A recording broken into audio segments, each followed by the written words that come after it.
SB19 Pablo nag-ala comedy nang bigla nitong hawakan ang kamay ni Stel sa event ng Billboard PH.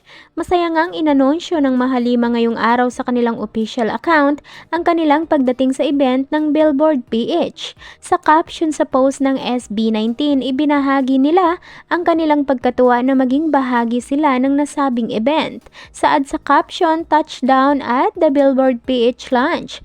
We're excited to be part of this special event. Keep an eyes out for some memorable highlights.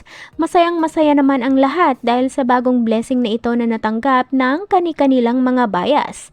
Samantala, sa nasabing event ay makikita ang katuwaan ni Miss Regine Velasquez Alcacid nang makasama nito ang mababait na mga boys. Kita sa video kung gaano din ito napahalakhak ng tawa nang biglang maging comedy si Pablo sa ginawang paggaya sa pag-aalalay ni Stel sa kanya. Kita sa video na nahuli si Pinuno sa pagbaba sa stage, kaya naman nang makita nito ang kamay ni Stel ay dali-dali niya rin itong hinawakan na tila inaalalayan niya rin ito. Napatawa at napatingin na lang si Stel sa kanyang makulit na kaibigan habang hawak pa ni Pablo ang kanyang kamay. Narito panoorin ang kanilang video.